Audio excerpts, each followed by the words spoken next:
Hey, Jason Bradley from Community Solutions, Minnesota.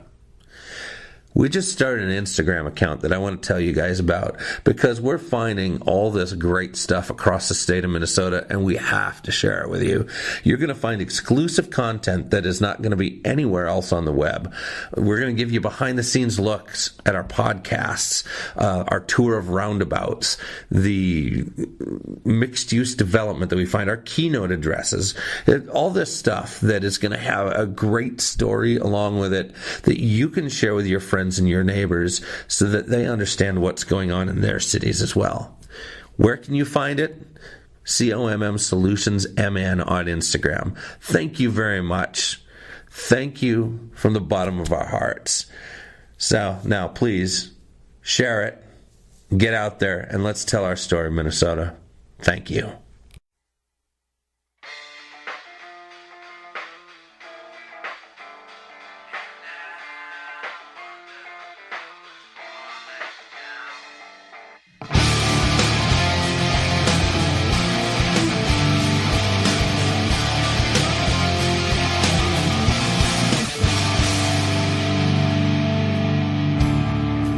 Come on now.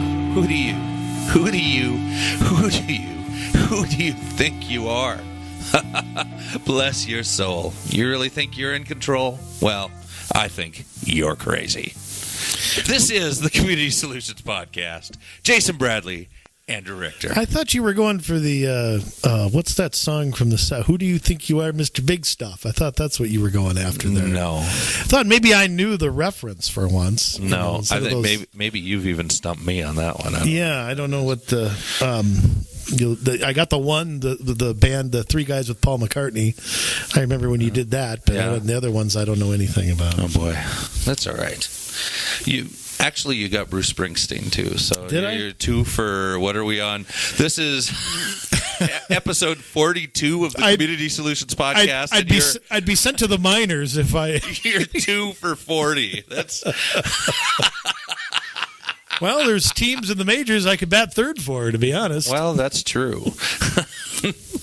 I mean, one hit, my average goes up 50 points. There we go.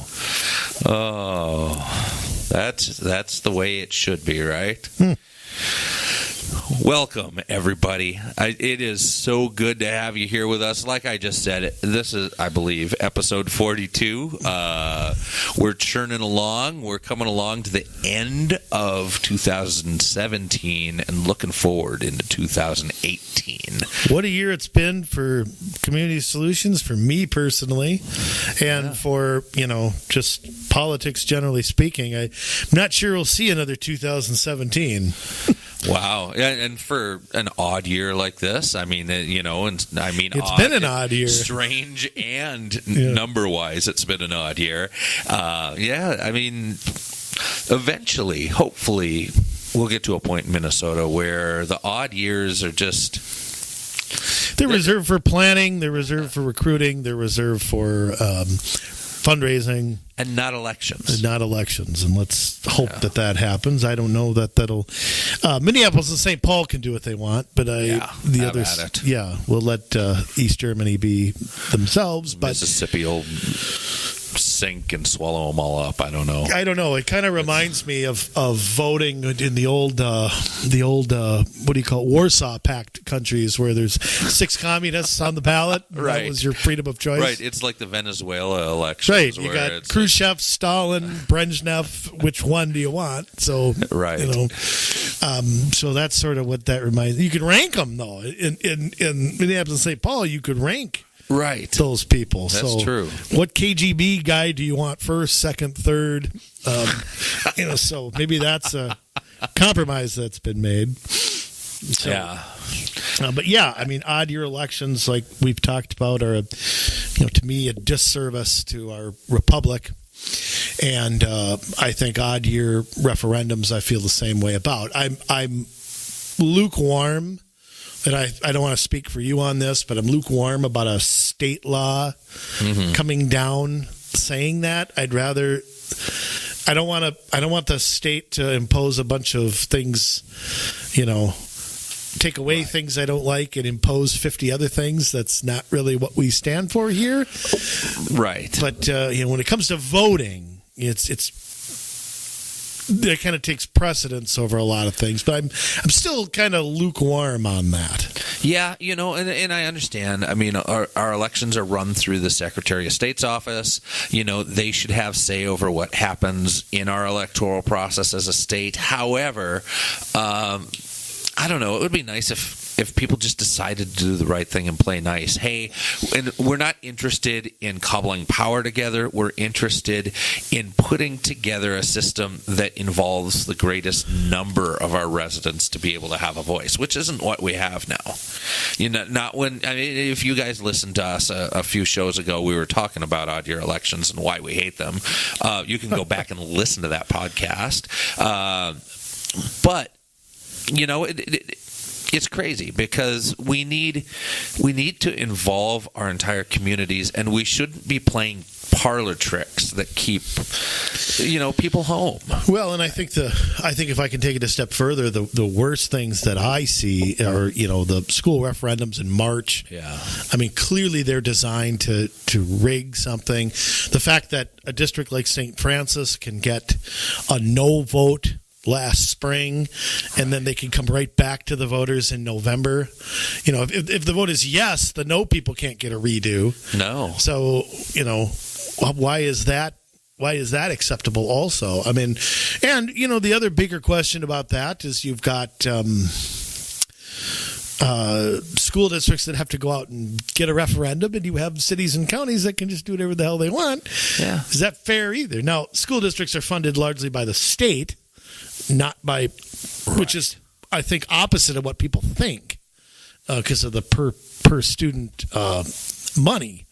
But, and I think that's something that needs to be looked at, too. The idea that we're going to me, it's socialism to send everything to a central group and then throw it in some formula that only tax auditors understand, and then try to spit it out equally. Well, we all know that that's BS. Yeah. So it's never equal. Yeah, I mean, look, you can't make things equal. That's the whole thing. Right. Government spreads equal misery, not equal goodness. I mean, tell me a government that has helped spread things equally and it's actually worked. And we've spent 80 years in this country doing that, and the gap between the rich and the poor has never been larger. Right. Which I'm not saying that's a good or a bad thing. There are achievers and there are people who don't achieve, don't want to achieve, don't care, don't try. Most people aren't self-starters. Right. And there's people who, the people who have a lot of money, of course, get taxed a lot of money. Mm-hmm. So, I don't know how you're going to, I don't see how the answer to that is to go take from one person and give to another. But that's a debate for another show. Right. We bring up titillating topics here and then leave you hanging like that. Exactly. Stew over that for a little bit, and we'll come back around, I promise. All on the subject of how we hate odd-year elections. Somehow that went to federal taxes. Well, I know tax reform is in the air, That's right. So, well, I mean, everything is kind of, the way that they've designed it to be interlocked anyways. And so, you can't really talk about anything without talking about taxes. And so it's just one of those deals that you're talking about schools, you can talk about taxes. You're talking about roads, you could talk about taxes. You can talk about, bike lanes, you could talk about the BST. You talk about... When I'm in the governor's mansion, it's going to be in my first budget because somehow we have to make up for all of the things I'm going to get rid of. Yeah. With all the, I want the income tax. I go on and on all night about my future platform. But, to me, again, it isn't fair to have drivers paying for bikers. It's a usage tax, Jay, the same way that the gas tax was originally invented. It was intended to be that. So the BST is that. Yes. Sounds good to me. Oh, boy. Last podcast, we talked about the Republicans not really wanting to get involved in local elections, and that's been something that's just been from the top to the bottom for decades. This week we're going to talk about the other side of the coin, and the Democrats, and it just so happens, I mean, they like did it for us. They gave us a topic to talk about. Yeah, exactly. So we're going to talk about their over-willingness to get involved in local elections to a fault on the other side. So there was a meeting that was organized by Keith Ellison's office in Crystal, our stomping grounds, over the past week, and we want to give listeners a little bit of insight to that. Right, and let me say two things straight out. I was not there. You were not there. Okay. I somewhat know what went on. To be honest with you, I back up 1 second. The SD45 DFL had plastered this event on Facebook. I didn't know about it till I saw this. Okay. I don't know if you knew about it until then, but that it was pizza and politics. I wonder how many people just showed up for the pizza. Anyway. It sounds delicious. Yeah. It was probably organic pizza or vegan pizza or something like that. And it was for Crystal residents. Now, Jay, let me ask you a question. Why would SD45 DFL only do something for Crystal residents? Probably because they no longer have party control of the city. Oh, okay. I was wondering why. We've got a bunch of nonpartisans in there, and the DFL likes to say that it's Republican held. It's not Republican held. I will tell you that with the utmost of the most excellent knowledge that one could give you. It is not Republican held. I will say it is nonpartisan held. It has been returned back to the people, but the Democrat Party does not like that they do not have party control of that city any longer. Right. It's I would say that it is held by independent thinking, liberty-minded folks who don't necessarily all identify of the same. They don't all necessarily agree with each other on everything. No. It's not a lockstep council, and it shouldn't be. There should be disagreement, debate. Yeah. I think it's a good thing. But, I understand how simple-mindedly the DFL looks at this. Now, this was organized, we've mentioned before, and I want to go back to this, mentioned a couple of months ago, and I don't remember what episode it was, but we talked about, we had a podcast about who's trying to buy your city. Yeah. Who's trying to influence you, who are the money people behind, candidates and so on and so forth. Well, one of the groups is the Minneapolis Regional Labor Federation. They joined with Keith Ellison, probably locked at the hip. Right. And Ellison has stuck his nose into Crystal elections as well. He has been for some time. Yeah, he must be bored in Washington or something. I don't know. But it said this event will be served and local issues will be discussed. Botno LRT expansion and the disbanding of the Human Rights Commission, issues important to you. So that was sort of the premise. Now I have my guess as to what the real premise of this was. Are you curious to know what I think yeah, I'd like to hear that. Well, I think that the real premise of this gathering, and I can only surmise by the people who I know attended, right, was to gin up hatred, if you will, gin up. It was meant to be a trash the Crystal City Council event. I think they wanted to talk openly about how much they hate them. Yep. Openly about how to get rid of them. I think they wanted to call them names and blah, blah, blah. And I think that strategy got a little bit foiled. And I want to say something, too.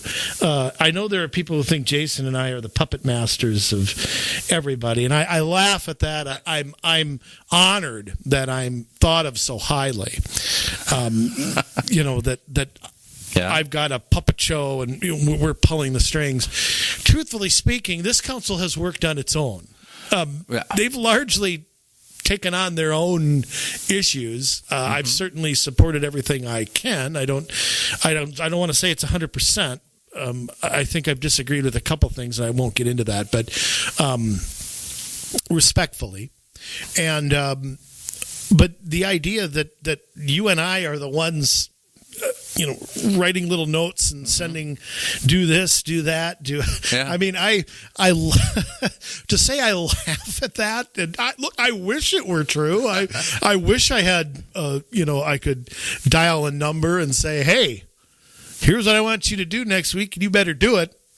But the truth is, we've had a hands-off approach, I think, on absolutely. What the council's done. I mean, that's not our style, is to come in and play puppet master like the DFL tends to do. Where it's like, now that you're in office, here's the things that you shall. No, we have our ideas, we present solutions, but we in no way try to enforce, what we believe upon the people that we help get elected, whether it's Crystal or any other city where we have had an effect. And I will tell you that Crystal is the one we talk about openly, but it is not the only place where we have had an effect in this state. And I'm just going to come right out and say that.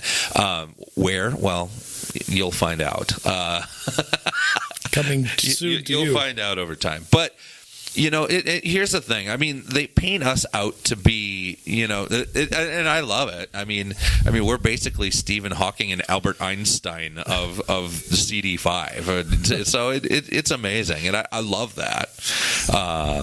I don't think that it takes a rocket scientist to do what we've done. I think it just takes elbow grease and some research and a willingness to win. That's really it. And I think maybe even more important that a willingness to change, a willingness to listen, a willingness to, when I look back personally, I can tell you that, I when I ran myself, one of the mistakes I made, I didn't listen enough. I just didn't. Yeah. I had 100 things that was going on in the city that I hated, and I couldn't get people all on the same page because I was all over the place. It was not a lack of passion or desire or anything like that. But if I had to do it over again, I would think a little bit more and listen a little bit more. And who knows? Whatever. I'm better at what I'm doing now, so I don't even think about that stuff anymore. But but what I was able to do was talk to other people and coach them, and I think that was a valuable tool in and of itself. Your experience matters. It's not the only thing that matters. Yeah. But you have to have some people who are young and energetic too. That's sometimes green people help too. They just if you're green, meaning you not green as in party, right? Green as in raw politically, but some of those people are the best volunteers. So. Absolutely. Anyhow, so for me, because of my wife's been sick, and I don't want to get into what has gone on with her, but I had completely forgotten about this event. And apparently it was attended by a couple council members, which we can say openly right here that show. By the way, I want to say something too before we get into that. The reason I say I'm so convinced that this was supposed to be a trash the council event was that the union, and I want to say something too, I am not making a pro or anti-union statements here. When I talk about union organizing, they have the right to organize. They have the right to support whoever they want to. I'm the son and grandson of a Teamster. I have a healthy respect for what unions, in my opinion, used to stand for. I don't really think that they stand for what a union stood for 60 or 70 years ago anymore. I think, unfortunately, they're political pawns. I think they are taken advantage of. I quite frankly think they're lied to by the very people who supposedly are protecting their jobs, allegedly. So I don't have a beef with a union member as long as they are not a barking fossil. As long as they aren't just a parrot and they can think for themselves, then I have a healthy respect for that, particularly private sector unions, trade unions. That's very different from unions in the public sector. So when I say unions are organizing, I don't necessarily mean that as a derogatory thing. Okay. But we have to be aware of who they're in bed with and what they're pushing. And I wonder if union members are aware of where their money's going. Some of them are, and they're okay with it. And some of them are and aren't okay with it. Yeah. And then there's probably some who don't know. Yeah. I would imagine there are. But this union, I believe, what I know, and I'm not going to reveal exactly how I know this. I'm going to protect the person who told me it. Sent out postcards to specific people to be there. Yes. Telling me they were trying to control who showed up. Yep. Okay, fine. That's fine. There's nothing wrong with that. But the DFL put it out on their Facebook page, and a couple of council members from the city decided to go and see what was up. Mm-hmm. As far as I'm concerned, it was a public meeting, so I don't see what was wrong with that. And I'll just say they were Jeff Kolb and Nancy LaRoche, who would admit that they were there. Obviously, they were. And obviously, John Budashevsky was there because he's with this group largely. Yes. So they decided to show up, and it didn't make people very happy who were at this thing. Now, me personally, I don't know. I was not there. I'm not going to speculate. But I think it threw a monkey wrench into what the original intent of this meeting was supposed to be. I think it was supposed to be to rally the troops, to cut down the people in office, to make fun of them, to do that kind of stuff. And instead, it kind of, I think, veered. I don't know what really happened with any detail, other than they broke off into small groups, and that's, I don't know what the final outcome was. They were supposed to talk about the Human Rights Commission. I have no idea if they did or not, but it didn't take long for the fact that Nancy and Jeff showed up to break out on social media. No, it did not. In fact, it took, I'm guessing, our favorite former mayor, and I should note that there were probably 30 to 40 people at this, is what I've been told. I've also been told that Mark Hoffman was there, Dave Anderson was there, Joe Sultan was there, Renee was there. For our listeners, these are all former council people. Right. The people that largely got ousted by us, or with the help of us, were there. So it was kind of the same old group. About 8 to 10 were union staff people. Keith Ellison was not there. I think somebody from his office was there, but I'm pretty sure he wasn't. He was too busy in Washington doing whatever he does. Right. So it was his office, and then in conjunction with the Minneapolis Regional Labor Federation, which is the AFL-CIO, and that's like an umbrella organization over a bunch of Minneapolis area unions. I think they said, unions all over the country. 175 affiliated unions. There's a lot. Yeah. But it didn't take long. And I got sent this, by the way. I didn't go fishing for this. Our favorite former mayor took to the airwaves. Now, keep in mind, this union endorsed Bowman in 2016, gave her $600 of campaign money. Yeah. And you can find that on the City of Crystal's website. It was on August 30th, 2016, the Minneapolis Regional Labor Federation, and that is a legislative fund number 30011. Some of these are PACs, some of these are political funds. I remember when we did the show about that and showing, where her money came from, and where some people, I know they have been active in other cities and school districts as well. Yeah. So there's somebody to watch out for. Here's the first thing. Now, the former mayor posted several rants about this. And I actually know largely of what happened because of her. Not because of anybody I've talked to, but because of what she's made public. Which is great. So, thank you. Yeah, and I would like to say to the former mayor who accuses me of lying about her all the time, I largely take words you say and put them out on our blog. So if I'm lying about what you say, when I take a screenshot of your website or your Facebook, I'd like some specifics of what I'm lying about. I mean, is she lying to herself here? I mean, it's possible. Maybe she suffers from short-term memory loss. I think she suffers from a lot of things. Well, that's true, and that's why I opened with the lyrics that I did today. But and I just want to say that, I mean, she's called us conspiracy theorists. She's called us anarchists. She's called us everything under the sun.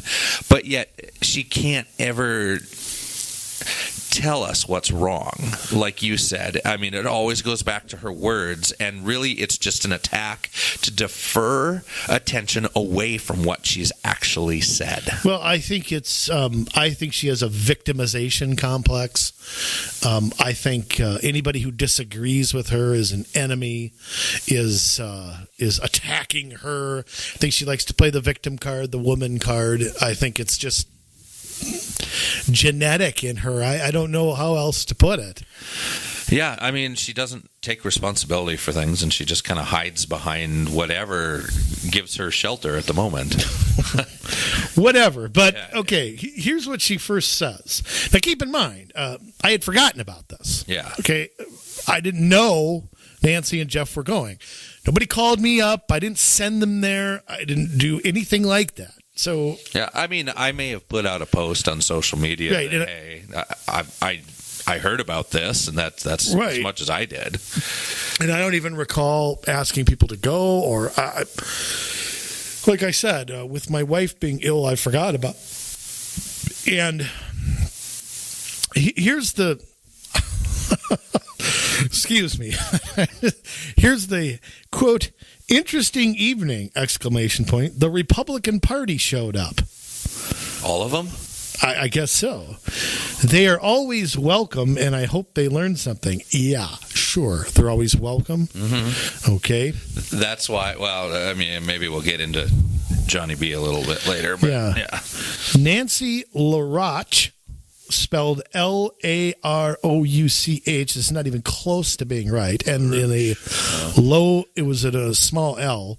Now, can I just say something before you go on? Yeah.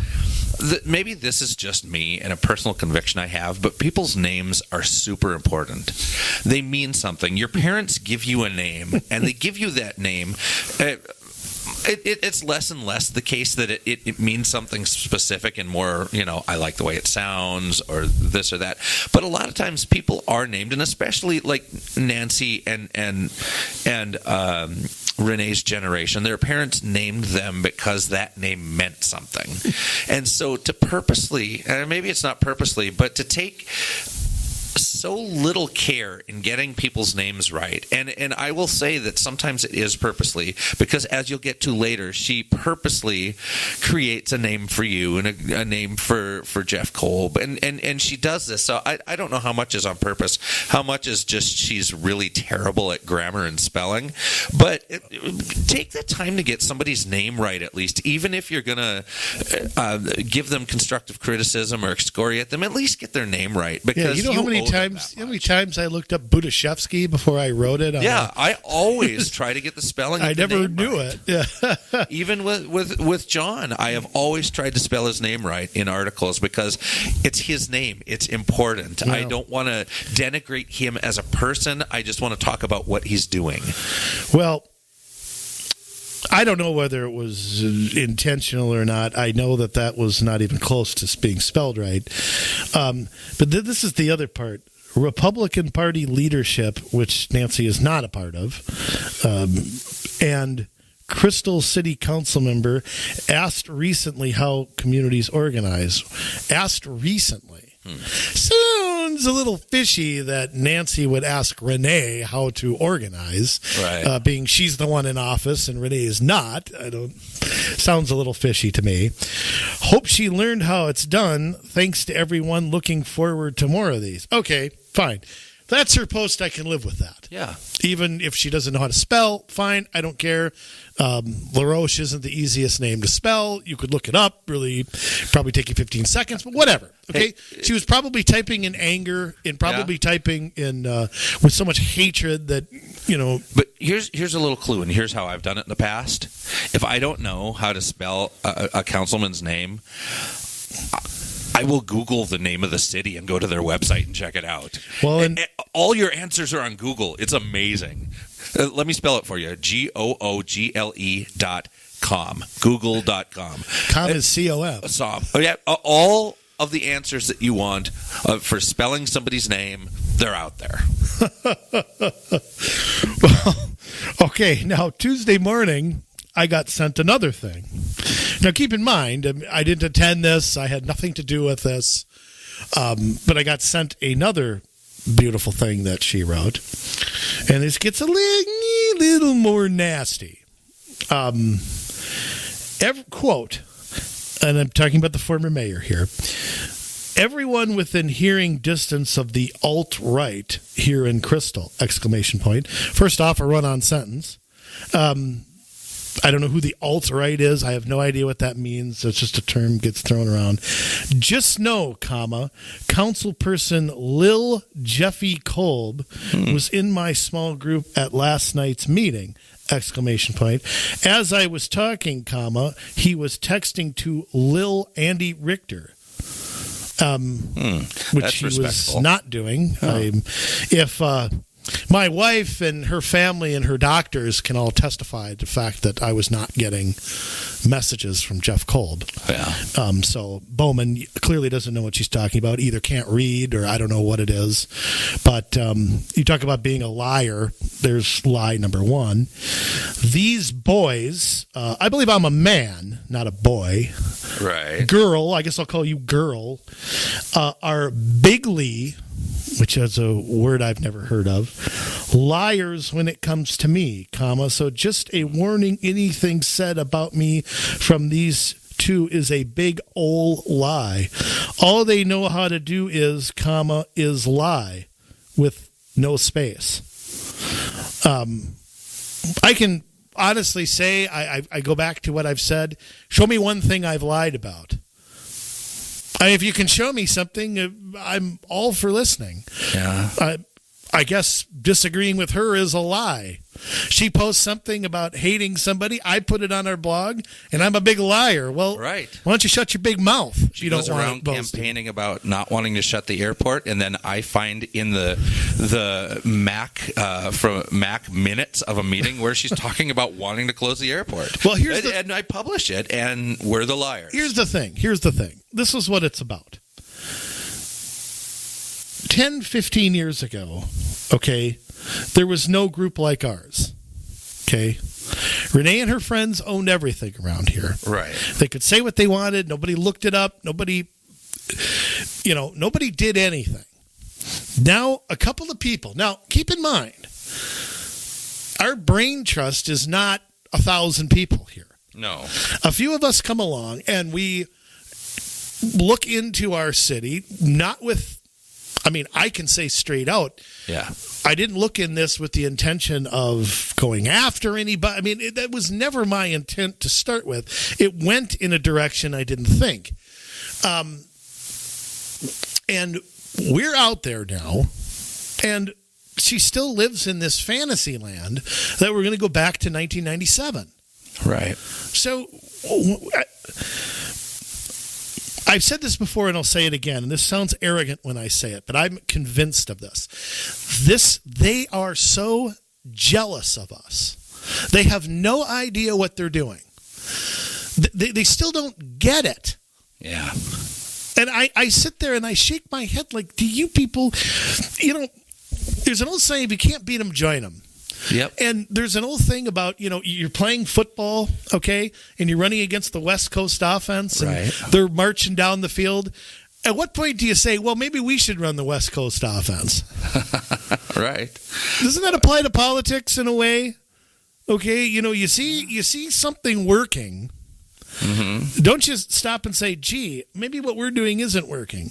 No, because they feel with having American Planning Association, League of Minnesota Cities, all of these groups telling them what to do, and city staff behind them, and that they've got this big club that they're right, because these are the trends. This is what everybody else is doing, and they hate it so much they don't see the progress that's happening, the wins that are happening.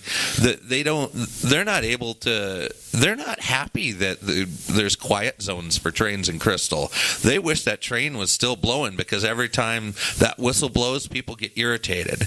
Now people have nothing to get irritated at. They hate it when good things happen during this administration, because they have less and less to be able to complain about. Yes, they're cheering for failure. Yes. Aren't they? Yes, they are. Aren't they hoping things get bad? Absolutely. Now, look, when you and I were organizing candidates to run for office, I was not doing it with the intent, gee, I hope things get so terrible that they'll lose and we win.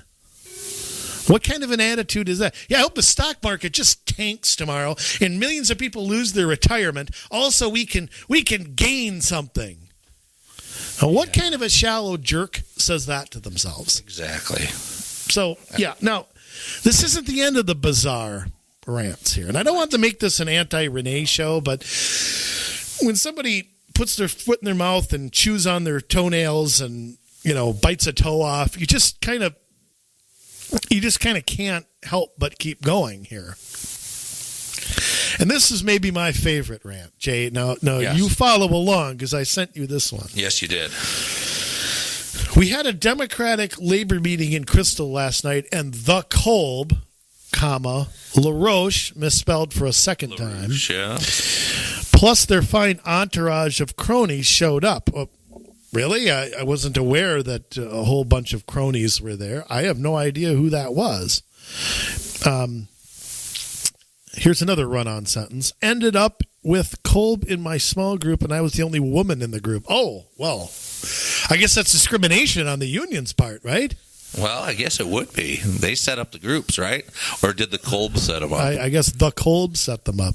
Now, I'm not going to read her foul language after that. Yeah. What she says is disgusting and conduct unbecoming of a former official. It's just sick what she says. But I'm sure that she excoriated our current president for saying the same thing that she said. Probably. Yeah. She talks about female body parts. It's just despicable. Yeah. I told them I was invited and asked to bring what was an issue to me. Yeah, I'm sure they asked you to do this.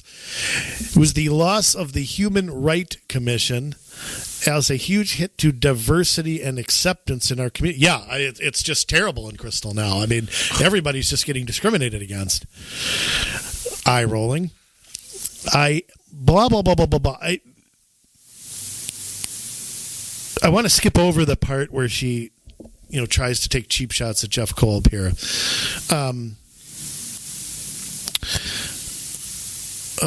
What does it say? We have this is the part that I have no knowledge about this, and I don't know what she's talking about. We have the paperwork. When 4 black women resigned, she's talking about the Human Rights Commission, which is now defunct. When 4 black women resigned when Carolyn, her name is Maristani, it's completely misspelled again. Yes, it is. Referred to their report and plan for the HR Commission as the Minority Report. Now, I'm assuming she meant minority in number. I would assume I know Carolyn, and a minority report is like you are not on the winning side, but you still have enough pull to be able to file your opinions. Right. It's like take the Supreme Court. They make a 6-3 decision, and the 3 dissenting justices write a report basically explaining why they voted the way they did and what's wrong with the majority opinion. It's been done since. You mean that isn't just the opinion of Clarence Thomas, Sonia Mayer, and Samuel Alito? That's not what the minority opinion is at the same. I don't think so. Supreme Court. Apparently, Renee thinks that. I guess so. I guess the white people get one report and the colored people get another. Here is where I'm. We have all the documentation to show who is lying. Okay. When I was mayor, it was a strong commission. Actually, it was pretty much unknown. I don't remember the Human Rights Commission. I don't know what they were doing when Renee was the mayor. It really isn't relevant. No. I'm sure they were doing things like opposing the voter ID amendment. I remember that. Mm-hmm. So I think they were just kind of acquiescing to what she wanted. It was award-winning. Award-winning by whom? No doubt Jim Adams and Jeff Kolb and Nancy LaRoche misspelled yet again. Burned the books. Don't you remember when they had that big book burning down at City Hall? You reach to the... Well, I remember that council meeting where they had that resolution to burn all the books. Yes. And it was voted on. The library was burned. It was the Great Crystal Library burning of 2015. I was there with s'mores. Looking forward to 2018. Yeah, I bet you are. And then here's the best line we have. We need candidates. How do you translate that, Jay? We have no candidates. We don't have anybody. That's how I look at that too. So and again, I think that's what this event was supposed to be. Now, of course, let me back up here. They got the right to organize and talk and say what they want. Yeah, absolutely. And us publishing what they make public is fair game. Mm-hmm. So I'm curious to see, because I know that they read our blog. I know that they listen. Oh, and they're out in force again too, because I've noticed recently that our ratings on our posts seem to do pretty well until they decide that they get the itch to go to our blog and mark things down at like 1 star. Yeah, I think Renee grabs her iPhone and iPad and gives them 1 on each. Yeah, probably what she does. Here's another one of my favorites. She shared a post from Justice Democrats. Democrats no longer get my blanket endorsement. Now, let me say something. Yes. I respect that. I strangely kind of do, because the people who blindly follow the leader are problematic, I think, in this country. Yeah, I think so too.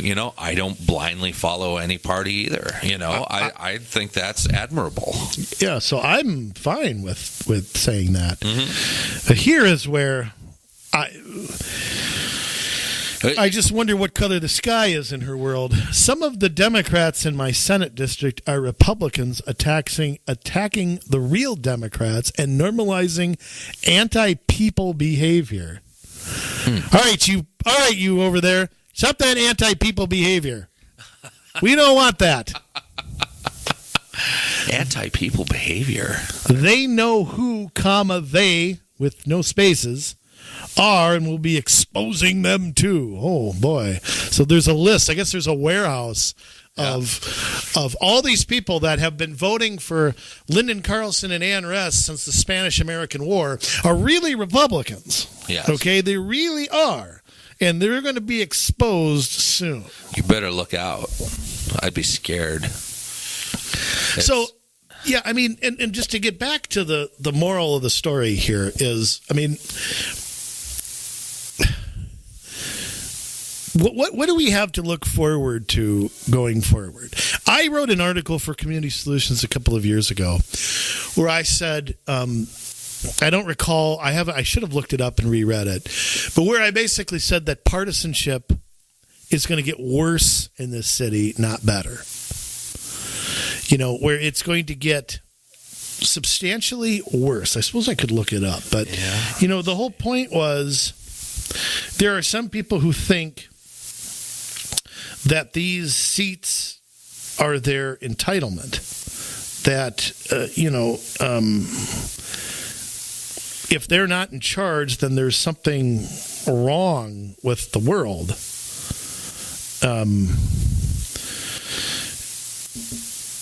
And quite frankly, I think not only I think that's largely what has happened, but I still think it's going to get worse. And I would look for more and more and more and more outside money to keep coming in here, or in, I guess I shouldn't say, I don't live there anymore.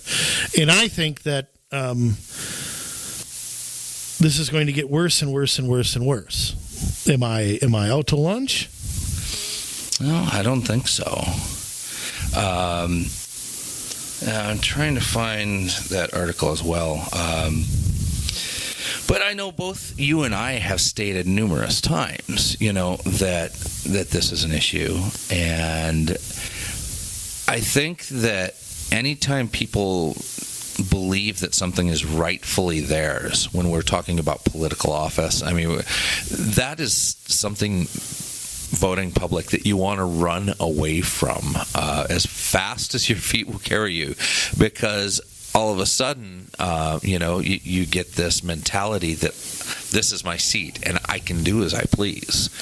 This is my seat, and no, it belongs to the public, and those who vote, should be able to, the majority of the people should see the city, the county, the state, whatever, going in the direction that they have voted for it to go. And when it's not going in that direction, hopefully, they don't always make a change, but hopefully they make a change. Again, that's not always the case, but that's part of the problem too, and why we see the backlash that's starting to happen at the federal level, I believe, and sometimes happens a little bit at the state level, where people get buyer's remorse. They don't get exactly what they voted for, and so they change. And I think when you have a lot of independent voters, you're going to have people that are going to vote Republican no matter what, and people who vote Democrat no matter what, because they vote the party line, and it's a shame. But you've got, especially in Minnesota, quite a few independent voters who will vote for either party, and they're oftentimes, I think, maybe a little more astute as far as following things. You'll have people that call themselves independents just because it's the cool thing to do, and they're really one party or another. But you have a certain number of them that are following things a bit more and willing to just get rid of somebody who's not working in the manner that they want to see things go in. At the same time, though, some of those people will vote third party, some of those people won't vote third party, and they just switch between Democrat and Republican, and they don't understand why they don't see the change they're looking for. Yeah, and I think there's a certain, I hate to say this, but I think there's a certain smugness that comes with somebody who's independent. There's a certain, I think they just vote with the majority, and that is really concerning. I think there's just I'm above this two-party stuff. I think a lot of them have that kind of an attitude, because I don't like having to I've been involved with campaigns where the whole feeling is, how do we not offend these people? How do we not we can't say anything that offends those moderates or those independents. And quite frankly, if people would just look at the person and look at somebody's integrity, somebody's honesty. If you don't have, if you're not conservative or liberal and you want to vote for the best person, somebody shouldn't have to, reach out and for lack of a better term, kiss your rear end. Right. Yeah, your votes are earned, and I understand that. But, here's another thing about independents. Independents have to learn what libertarians have to learn, that local races are where they're going to grow from. And when I say independent, I mean a party that, take Ross Perot's old party, that's in between Republicans and Democrats. Right. They lost a great opportunity when Jesse Ventura became the governor, because what they did was they got one guy in a big high-profile race, and if it wasn't Jesse, they wouldn't have won it. I mean, he won it largely because he had name ID, he had money, he didn't have that money. He didn't have that much money. No. And what did they do with that? Where did they go? And where's the Independent Party of Minnesota now? It's nowhere. Right. It's back down to getting, Tim Penny ran and got, I believe he ran the first year Palenti ran. Was it him Dean or Barkley? Barkley ran for Senate, not governor. Okay, yeah. But, they had opportunity, but, they wanted the sexy offices and nobody did the hard work at the bottom to say, okay, no, it's got to be a groundswell. And there was clearly a desire. There's clearly a desire for more choices. Yeah. I mean, the last presidential election, I think, is evidenced by that too. Right. That there's a lot. There is a hunger out there for a third, a fourth, a fifth, for more choice. Yeah. But to me, until they're successful locally, they have to build that going forward. They can't do it from the top down. By the way, I found my article. Okay. January 18th, 2015. Ooh, that was a couple years ago. Yeah, but what I did was I tried to explain, I tried to analyze how the Crystal elections didn't go down the partisan line. Right. And explain what that was. And I want to read the last couple paragraphs because I think they've kind of come true. Hold on. Let me find the part where I wanted to start. Okay. Now you tell me if this has or hasn't happened the past basically 3 years. This was my prediction. Look for the new council. Now, new, I mean after the 14 elections. Yeah. Look for the new council in Crystal to be criticized every step of the way. Look for Mayor Adams especially to be the target. I'm sure I'll be a target as well. We'll be accused of absolutely everything. I think they think that's what we do here at Community Solutions, but they couldn't be more wrong. We've put out new ideas, advocated issues, broke stories, reported on them, reported on stories that haven't been reported or were underreported. We have opinions here and we don't hide that. Personally, I don't think bad-mouthing me or this group will get the opposition anywhere. Until these folks come to grips with the fact that they have lost and they're not in charge anymore and focus on what they can do to make Crystal better instead of what they can do to get their power back, they're going to be stuck where they are. But, these people aren't very smart.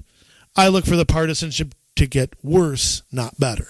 Now you tell me, what's happened in the last 3 years? Oh, absolutely. It's worse. I mean, it's more underground because you have a council that is more cohesive and they've got rules in place so that there's not a division. Because when you look back to that election 2 years ago, and even the one before that more so, both of them, it was in, even the Sun Post was able to pick up on the fact that Crystal was sharply divided because there was so much polarization between what was going on in the council and what the citizens wanted, and they've never come to grips with that. Yeah, but I mean, I just think to myself, until they start listening, until they start doing something different, they're going to be where they're at. But this goes back to my point at the beginning of the show, that now we have a nonpartisan council. They're people from whatever walk of life that have come in. They don't affiliate with a party per se, right? And they do what's best for They may come with an outside philosophy, right? But it's not being imposed by a party. Yeah. Where these people still want to have the DFL party control of the city, where they do the democratic stuff that doesn't always fit the mold. I mean, like we've said a billion times, what is Republican or Democrat about a train horn quiet zone? What is Republican or Democrat about a speed limit, the Crystal Airport, overnight parking, dog park? So, you have to be able to come at a city being able to bring fresh and new ideas, because if you come just touting the party line, you are going to run into the same thing that has happened in Crystal. Yeah, well, haven't they tried that? Haven't they tried to stamp DFL on everything? Haven't they tried to stamp union endorsement on everything? Yeah, they did that in the last election, and they still lost. So, are they coming?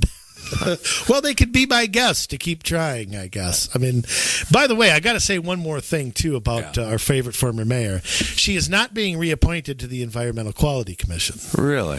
It happened at the December 5th meeting. Mr. Budashevsky tried to come to the rescue of his master and basically wanted to know, basically accused the council of kicking Renee off that, which is not true. No. Her term is up, and she's not being reappointed. Right. And how many terms has she served on that commission so far? I think it's 1 3-year term. One 3-year term she served?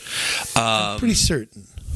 Now, was she on a different commission before that? I don't think so. Okay. But she was appointed by the previous council. Right. Jim was the mayor, but right. You know, the old council was there, one including her husband, which Well, had conflict of interest. I don't know. But he voted on it anyways. Well, whatever. I mean, I should note Jeff Kolb abstained from voting for his wife. I should notice that. Yeah. His wife, Erin, is on the park board. Well, that's the way you do it. You abstain when there's a conflict of interest. Well, whatever. I mean, that's neither here nor there. So she is threatening to post about that, this terrible injustice. I would invite her to do that. Well, and it always turns out really well. I'd say this too. I mean, is she entitled to a commission spot? Is the council? Maybe the council's like, you know what? This person's personal conduct outweighs whatever. Could be. That would be my reasoning. It's like, look, you know, you rant and rave about how terrible we are. Well, I'll tell you what, we don't want you a part of this anymore. And I think that they're totally legitimate doing that. Yeah, and it could even just be, hey, you served a term. We've got all these other people that want to get involved. Yeah, I don't think the commission's full. I don't know. And that one's not set up by wards. It's all at large. I think. Yeah. I am not sure. I think the Planning Commission, the Park Board, I'm pretty certain are by ward, and then there's an at-large or two. I know when I was on the Planning Commission, there was one at-large, there was 2 for each ward. Okay. And some people got reappointed to that. Joe Sears, who's a friend of ours, I don't know him that well, but I served with him, and he's pretty good. Okay. I think he lives in Ward 1, but he was reappointed. So, and some other people as well, and the city's doing this a little differently than they used to. They're trying to get, a groundswell of people to appoint rather than just. Okay. Yeah. They're trying to do it once a year. I think it's still a work in progress, but the terms were all over the place, and there'd be an opening, and but now it's more like, okay, every November we're going to interview people or something like that.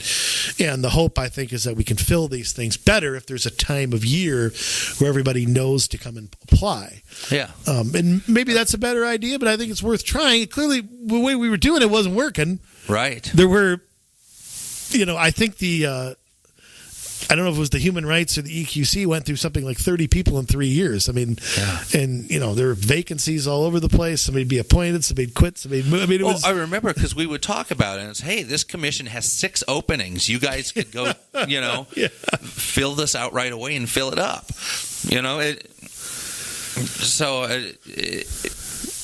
It is something worth noting, and we always are talking about filling up advisory commissions. It's important. It is, but I do think they needed to change how they were doing things, or they needed to try something new. Right. And rather than have it sporadically, rather than have terms all over the place, I think in the future, I think this will work better. But just beware that that's coming. That supposedly she's going to get a letter in the mail or something. I don't know that about. And I'm not sure they have to give her a reason. Yeah, I don't. It's not like a job, or it's not the same thing. And for those of you who are keeping score along at home, we got into talking about this today, and I realize we're hyper focused on one city, but again, as these things take place in your city, you're going to see the same things. As you see yourselves able to make changes and bring in new blood into your council, you're going to have bitter people that go away, and they're going to continue to try to cause trouble. I mean, we've seen it here. We've seen it in some other places where people who used to be on the council have come back and tried to make things happen. And it's sad in some ways, but in other ways, I mean, you just have to know and expect that when this does occur, you're going to have to know how to handle this. And one way is, if you do what we do, to get on and podcast and blog about it, make sure that everybody knows. Another way is just to be vigilant and keep working for the people that you believe in, and making sure that they get elected when their terms are up. And here's another thing: there's a gift God gave us called a sense of humor, right?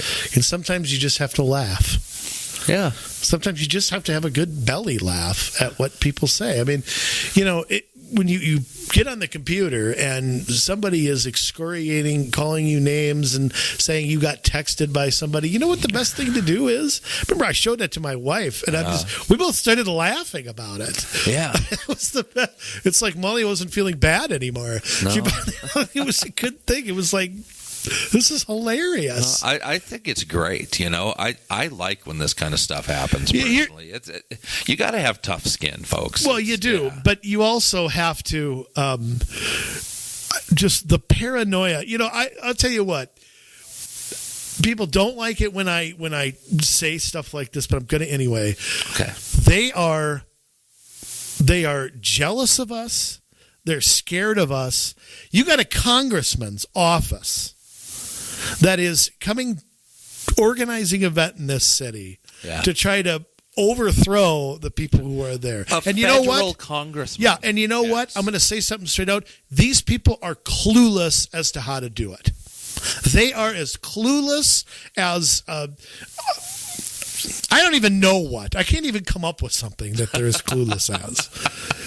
But I can only wear this as a badge of honor. Yeah. What else do you do? They had to bring in Washington, D.C. to try and compete with a couple of local hunyucks that took this up as a hobby. Well, and here's the other thing that I like. Yeah. They think we're such idiots. They think we're so dumb. They think we're such morons. But at the same time, they're listening to us. Mm-hmm. They're reading our blog. Yep. They're watching what we're doing. They're, I would argue, obsessed with us. If we're so dumb, why do you even care what we're doing? Here's one thing. I don't underestimate these folks. Right. You know what I mean? Right.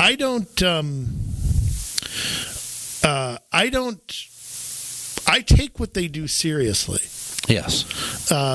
I may or may not take some things more seriously than others, but I don't underestimate somebody's ability to organize and do something. I know the power of that. Yeah. So I don't take this lightly. So, that's just another statement to make that, this is, again, my guess is wherever you're listening from, some candidate somewhere is being backed by a PAC, and I would encourage citizens to get to know who's getting money from, whether that's Susan Popp and Brooklyn Park, who was financed by people in St. Paul, who's got their mitts trying to influence you how to vote. It's pretty important to know that. And I think this event just crystallized the podcast we did a couple of months ago about what money is flowing into your city. Yep. So Washington money, union money, it's all coming, and we've been able to expose that in Crystal. And by the way, 6, 7, 8 years ago, this wouldn't have been on Crystal's website. That was another change that was made. by the new council, by Mayor Adams and the council, that these things are not going to be, you're not going to have to go to St. Paul and dig through the campaign finance board where there's 5,000 people's names. Yeah. No, this is right at the city's website. You click elections and you can look up the I believe they only have it for 14 and 16 now, because I didn't see my name on there. But because I don't know that the change was made until the new council came in. So that is there. You can look up who got what from where. It's right there. And any donation over $100 or more, they have to report.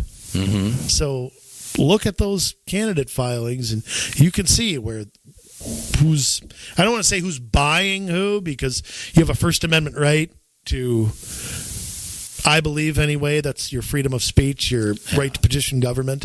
And unions have as much a right to do that as I do. Right. So it's just transparency to me. Yeah, people should know about it.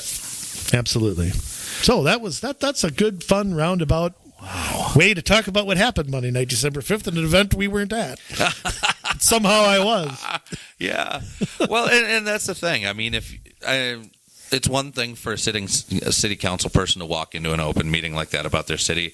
I think it would have been another thing for us to walk in on something like that. I mean, we would have been recognized immediately, and I think it would have changed the way that the meeting was run a little bit too. So I think my guess is it was changed.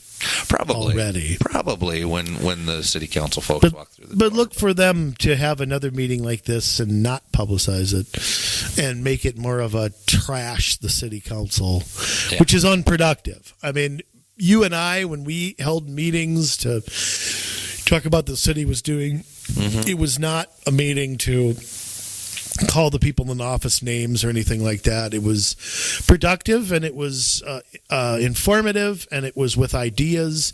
And judging by election results, it worked. Absolutely. So, the people of Crystal seem to be happy with what's happening in their city. So. And we're not telling you what we said. We don't broadcast that, no.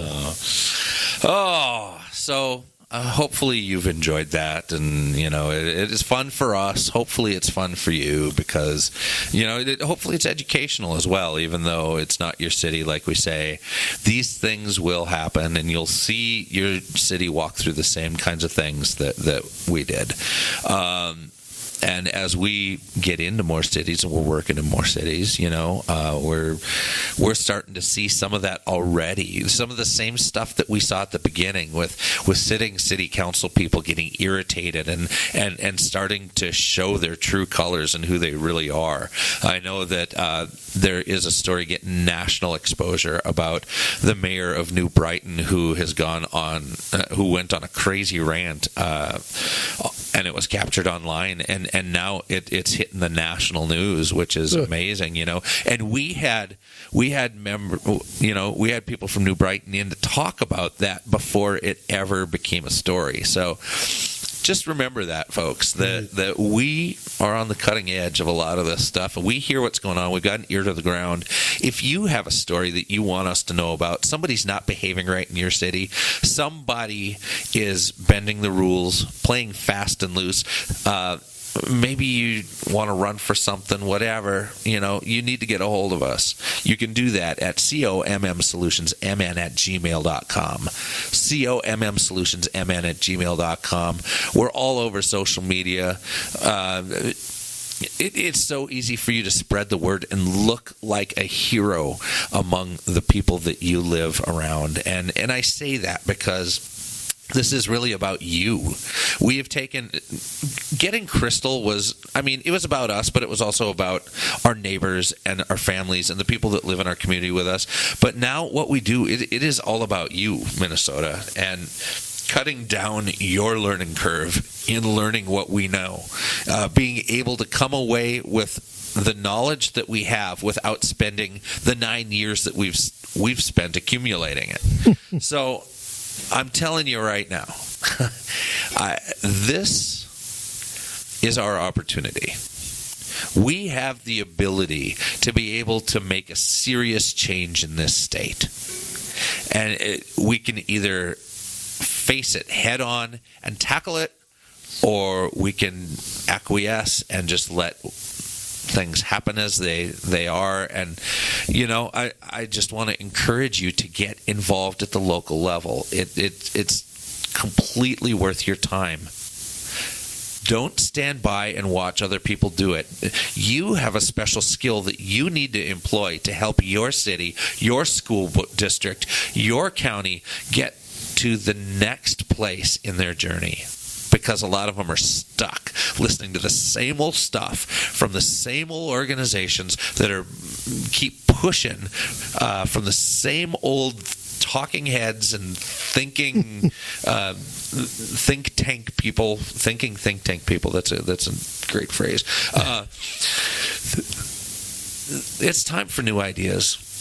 It is time to be able to tackle the problems head on instead of the politically correct way that we've been doing it, because it's only moving us backwards.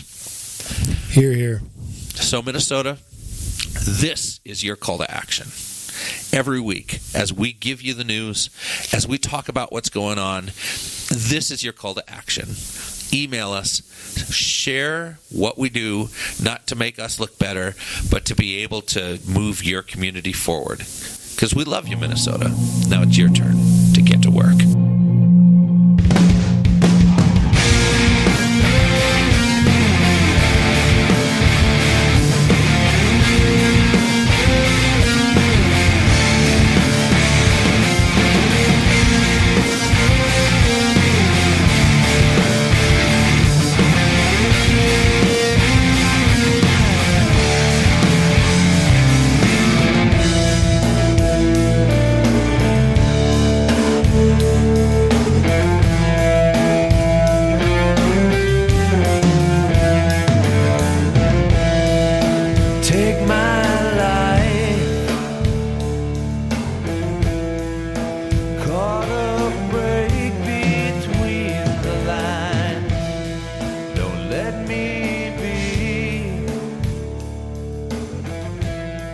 If I get too caught up